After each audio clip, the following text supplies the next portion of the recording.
रिंकू राजपूत जी। राधा राधा गुरुदेव। राधे राधे महाराज जी, आपके चरणों में कोटि कोटि प्रणाम।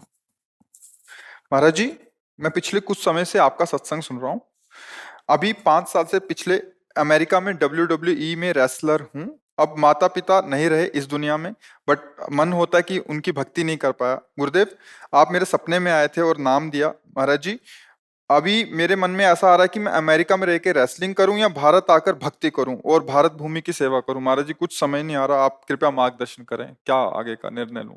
देखो, हमारी दृष्टि में चाहे अमेरिका हो, चाहे भारत हो, या कहीं भी विश्व में, हमारे ठाकुर जी का ही सारा वैभव है। अनंत ब्रह्मांड उन्हीं के हैं। सकल भूमि गोपाल की, या में अटक कहा। कहीं भी रहो, प्रभु के होके रहो।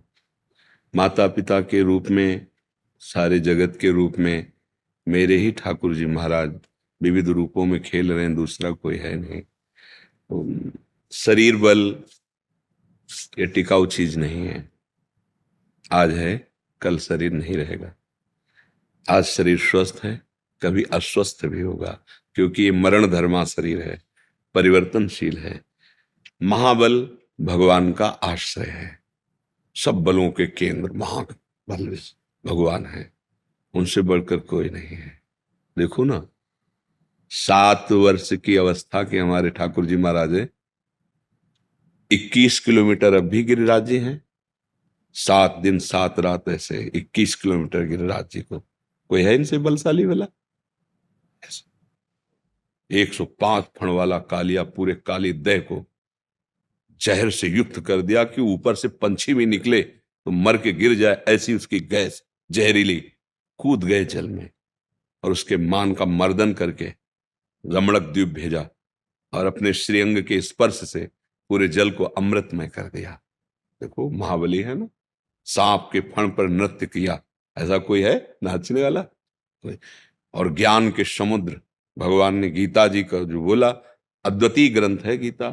हर संप्रदाय, हर देश, हर जगह, हर भाषा में गीता जी की टीका हुई। एक अमोघ वाणी भगवान की गीता। तो भगवान अमोघ ज्ञान है, भगवान अमोघ बल है, और भगवान अहेतुकी मित्र हैं। हमारे किसी गुण से नहीं, हम उनके हैं।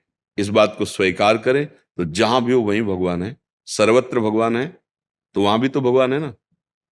सबके भगवान है तो आपके भी भगवान है ना। सब समय भगवान है तो इस समय भी है ना। तो जहां भी हो वहां भगवान के हो, ऐसा भाव रखो। जो बल, जो आपको बुद्धि दी है, समाज सुख में लगाओ, समाज सेवा में लगाओ। जिससे दूसरों को सुख पहुंचता है वो भजन ही माना जाता है। परहित सरिस धर्म नहीं भाई।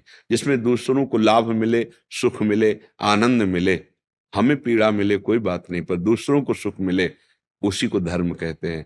और धर्म का फल होता है भगवान में प्रीति हो जाना। सावै पुंसाम परो धर्मो ये तो भक्ति अधोक्षजे। भगवान अधोक्षज श्री हरि के चरणों में भक्ति हो जाना, यही सब का फल है। इसलिए नाम जप करो, कोई व्यसन मत करो, बुरे आचरणों से बचो। जैसे सांप के काटने से जहर चढ़ता है तो एक शरीर नष्ट होता है, पर विषय का नशा चढ़ गया तो अनंत जन्म बीत गए, अभी तक उतरा ही नहीं।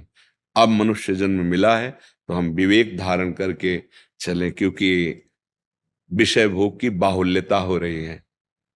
इंद्रिय और मन को विषयों में सुखानुभूति ये भ्रमात्मक होती है, और इसी को हम सुख मानकर विचरण कर रहे हैं। अब धर्म का शासन, भगवान का शासन, गुरु का शासन, ये कोई स्वीकार करना नहीं चाहता। तो मन इंद्रियां उच्च स्वच्छंद होकर विषयों में घूम रहे हैं, तो दुर्गति का कारण बन जाता है। इसलिए प्रार्थना है, कहीं भी रहो भगवान के होके रहो, भगवत स्मरण परायण रहो। और जब आपको लगे कि लौकिक उन्नति कोई उन्नति नहीं है तो भाग जाओ। ये परम पावन देश भारत है, इसकी समानता त्रिभुवन में कहीं नहीं हो सकती। भगवान के विविध अवतार यहाँ हुए, जहाँ की नदी भी जगत को पावन करने वाली है। गंगा, यमुना, नर्मदा, सरयू, गंगोत्री, कितने बड़े बड़े तीर्थ, प्रयागराज, काशी, अयोध्या, मथुरा, मतलब आप देखो, त्रिभुवन में भारत जैसा ये कोई हमारा देश है इसलिए हम कह रहे हैं, ऐसा नहीं। जहां भगवान के विविध अवतार, जहां भगवान की पावनता छाई हुई है। तो अगर हम भारत देश में वास करते हैं तो मानो हम बहुत बड़े तीर्थ में वास कर रहे हैं। ये हमारा देश बहुत पवित्र देश है। अब बाहरी आचरणों का अनुकरण देखो, हर जगह गुण दोष है। हमें नहीं कहते कि बाहर दोष ही दोष है, गुण है।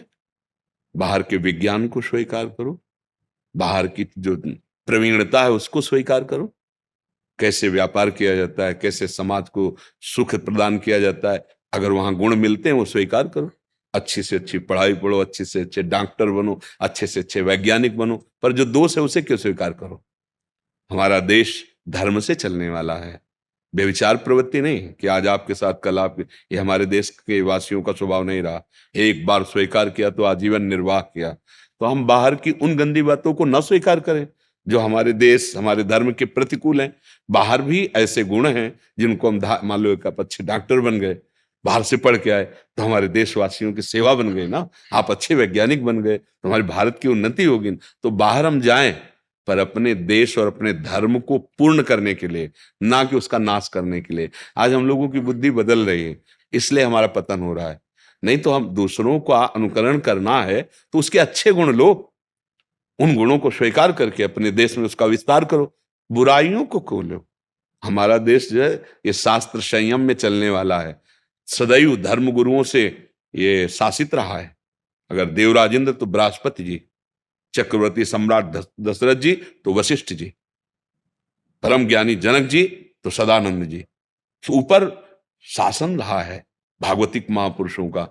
इसलिए मंगलमयी सुख भूमि, एक एक जन में प्रेम, एक एक जन में ज्ञान, एक एक जन में धर्म विराजमान। आज न तो हम धर्म को समझ रहे हैं, न भगवान को समझ रहे हैं, ना अपनी हमारा क्या कर्तव्य है उसको। तो फिर वो दुखी प्राप्त होगा। चाहे जितना हम धन कमा लें, चाहे जितना सम्मान हमें मिले, अंतिम हमारी दुर्गति होगी। अगर हम धर्म से चल रहे, ज्यादा धन नहीं है, ज्यादा लोग नहीं जानते हैं, पर जिसने लोगों को प्रकट किया वो भगवान जानता है, बस बात बन गई। सबका महेश्वर वो हमें जान गया कि ये मेरा बच्चा है, हो गया हमारा कल्याण। तो हमें भगवान को लक्ष्य में रखना है। जहां भी जब भी जैसे भी रहो, भगवान नाम भगवद आश्रय, और जब आपको लगे तो लौट आओ। ये आपका देश, इसकी जोड़ कहीं नहीं है, इसकी जोड़ कहीं नहीं। भारत एक पवित्र देश है। अब ये कि हर जगह गुण दोष रहता है, तो जो दोषों को स्वीकार किए हुए हैं वो किसी धर्म के नहीं होते, किसी देश के नहीं होते।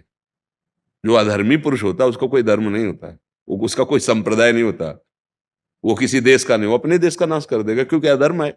जो धर्म को नहीं जानते हैं, अधर्म में ही रुचि रखते हैं, वो किसी देश के प्रिय नहीं होते, वो किसी धर्म के प्रिय नहीं होते, उनका कोई धर्म नहीं होता, उनका विनाशी धर्म होता है। क्योंकि अधर्म का परिणाम विनाश ही है। वो जो मिलेगा उसका विनाश करेंगे, स्वयं का विनाश करेंगे। तो हमें धर्म से चलना है।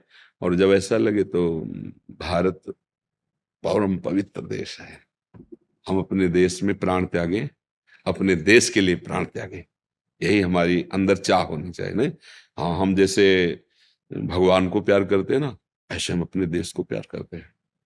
जब हमें आर्मी के जवान ऐसे, तो हम उनको संत की तरह आदर देते हैं कि आप हमारे देश के लिए पहाड़ों में गर्मी सर्दी और कभी भी गोली लग सकती है, आप अपने परिवार से दूर रह करके, सालों हो जाते हैं वो अपने परिवार में नहीं पहुंचते हैं, तो हम उनको प्रणाम करें। इसीलिए हमें देश प्यारा है।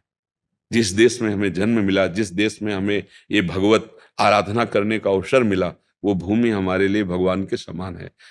अगर हम ऐसी जगह पैदा होते जहां जन्म से ही विलासिता देखने को मिलती, तो क्या हम ब्रह्मचर्य रहते, क्या हम साधना करते? हम उसी विलासिता में बह जाते। तो भगवान ने हमें ऐसे देश में जन्म मिला दिया जहां धर्म की प्रधानता है, ऐसे जनों के बीच में रखा जहां धर्म का ज्ञान होता है। इसलिए भारत देश तो महान है ही।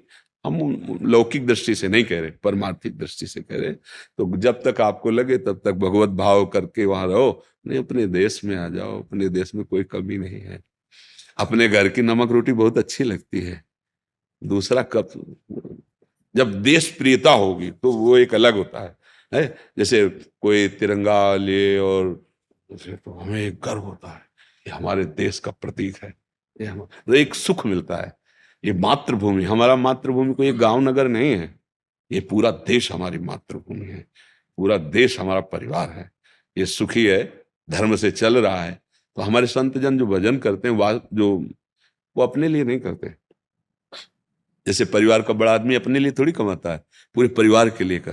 तभी संतों का हृदय बोलता है, सर्वे भवन्तु सुखिना, सर्वे सन्तु निरामया, सर्वे भद्राणि पश्यन्तु माँ कश्चित् दुःख भाग्। माँ माने नहीं, किसी को कभी भी दुख न प्राप्त हो, सब स्वस्थ रहे, सब सुखी रहे, क्योंकि सब मेरा परिवार है। उदार चरिता नाम वसुधैव कुटुम्बकम, ये पूरा मेरा परिवार है। ऐसा भाव, ऐसे भाव वाले बनो। हाँ, भगवान नाम जापक बनो, भगवद आश्रित बनो। अपने ठाकुर जी का, अपने देश का जस फैलाए। और ब्रह्मचर्य में बहुत सामर्थ्य होती है। खान पान से भी ज्यादा संयम जरूरी होता है। ब्रह्मचर्य में आत्मबल प्रकट होता है। जैसे बड़े मोटे शरीर हैं और ब्रह्मचर्य ठीक नहीं है तो मांस चर्बी तो दिखाई देगी, लेकिन अंदर बल उत्साह की कमी होती है। जो ब्रह्मचारी है उसमें एक तेज होता है, एक उसमें बल होता है। तो कोशिश करते रहो कि अधिक से अधिक ब्रह्मचर्य का पालन करें और भगवान नाम जप, और जहां भी जाओ भगवान का स्मरण करके जाओ। भारत माता की जय हो, है ने। आप मतलब आप भारत के प्रतीक होंगे ना, कहीं भी आप हो तो होगा ना भारत, ये कहाँ का, बोले भारत का, बस ये बात है। गुरुदेव आज्ञा दे देते तो मैं यहीं आ जाता। अब हम भी चाहेंगे कि हमारे देश का जितना आप नाम प्रकाशित कर सके, आप देश के प्रतीक बनेंगे। आप अपने बल को बढ़ाएं, भाव को बढ़ाएं, और दिखाई दे कि भारत में भी वीर हैं, भारत में भी बलवान हैं। ऐसे बल को जागृत कीजिए, तो आप जहां भी हैं भारत की जय हो, है नहीं। हाँ, आप हमारे देश के प्रतीक हैं। मतलब बाहर कहीं भी हो तो यही तो होगा ना, भारतीय है। तो पूरे भारत की उस समय बाजी आपके ऊपर है। मतलब जैसे क्रिकेट का खेल है या कोई भी खेल है, ये भी एक खेल के अंतर्गत ही आता है। तो हमारे पूरा देश आपके साथ हो जाता है। आपकी जीत तो हमारे देश की जीत होती है ना, कि भाई क्या बोले, जीत गया, भारत जीत गया। तो ऐसे भाव से जरूरी नहीं है, संयम से रहो। और जब आपको लगे कि मैं उब गया इस संसार के खेलों से, तो आ जाओ, बढ़िया आनंद पूर्वक भजन करो, जीवन भगवान को समर्पित कर दो। ऐसा जब लगे, गुरुदेव लगने लगा है। हाँ, तो बड़ी कृपा है। अगर इन खेल, संसार के खेलों से लगने लगे तो फिर दिव्य भगवान की प्राप्ति के मार्ग में चला जाए। जीवन का लाभ यही है। अब देख लो, आप देख लो। धन्यवाद, धन्यवाद, धन्यवाद, धन्यवाद, धन्यवाद। जय जय श्री राधे, जय जय राधा राधा राधा। जोरों शोरों से, उसके बाद फिर समझ गया।